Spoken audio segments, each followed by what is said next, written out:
Bonsoir les amis, nous voici au dernier jour de la semaine pour notre prière du soir. Et pour clôturer en beauté cette semaine, je vais vous lire un passage dans le livre l'Évangile de Jean. Jean chapitre 14, versets 27 et 28. Jean chapitre 14, versets 27 et 28. Au nom de Jésus. C'est la paix que je vous laisse, c'est ma paix que je vous donne. Je vous la donne pas comme le monde la donne. Ne soyez pas inquiets, ne soyez pas effrayés. Vous avez entendu que je vous ai dit, je m'en vais, mais je reviendrai vers vous. Si vous m'aimez, vous vous réjouirez de savoir que je vais auprès du Père, parce que le Père est plus grand que moi. Amen. La paix qui fait grandir.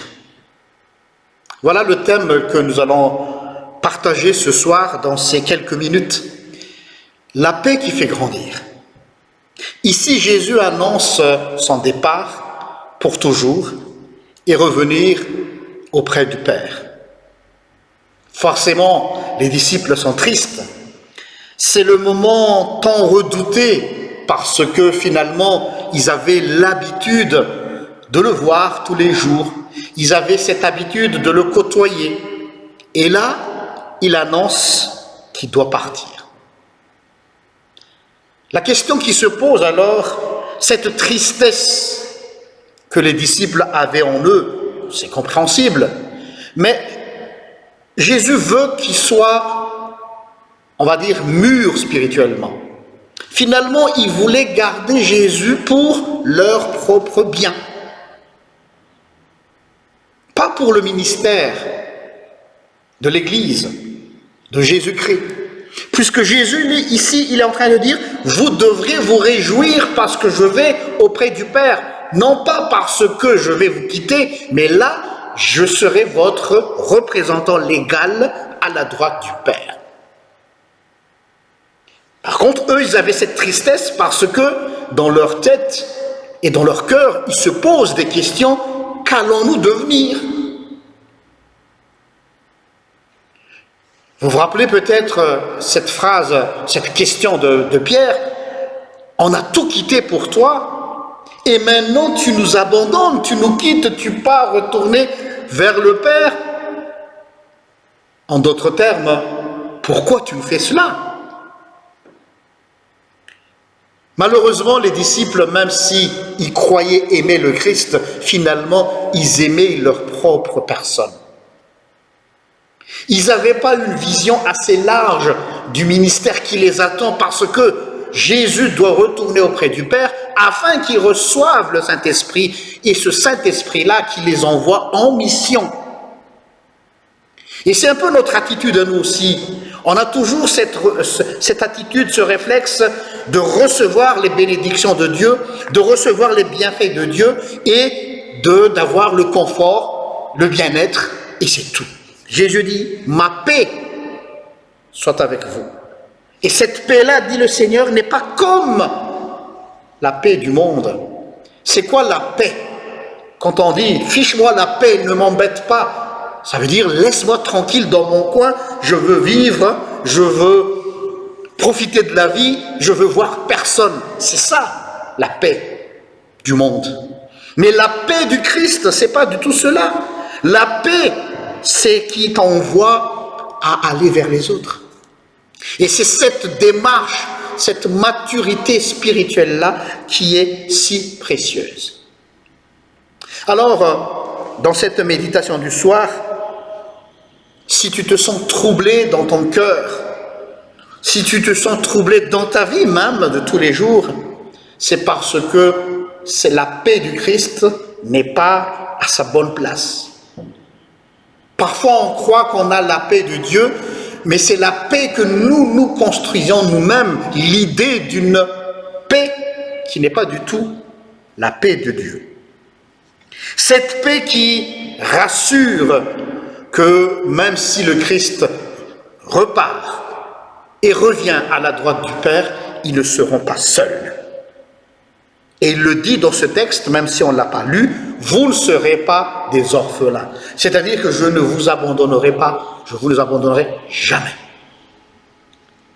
Et je crois que c'est là que se situe notre paix, une paix active.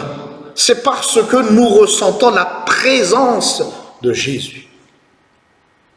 Jésus, s'il est revenu auprès du Père, c'est pas pour juste intervenir en notre faveur, mais il est là parmi nous et il dit, le monde ne peut pas le voir, vous êtes les seuls capables à ressentir ma présence. La question qui se pose à toi alors ce soir, est-ce que tu sens cette présence du Christ dans ta vie? Je ne dis pas est-ce que ta vie se déroule bien comme tu l'as voulu. La paix de Dieu ne nous a pas promis que nous n'allons plus avoir des soucis, des problèmes. Non, ce n'était pas la promesse du Christ.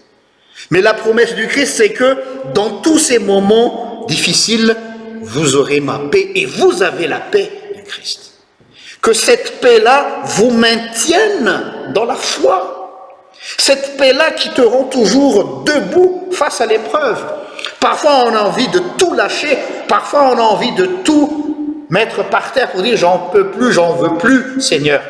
Mais si tu es encore debout, par exemple, dans mon cas, si je suis là devant vous, c'est pas parce que j'ai les mérites du monde entier, non. Parce que c'est cette paix-là qui ne peut pas se mesurer par des choses extérieures qui me maintiennent, qui me préservent.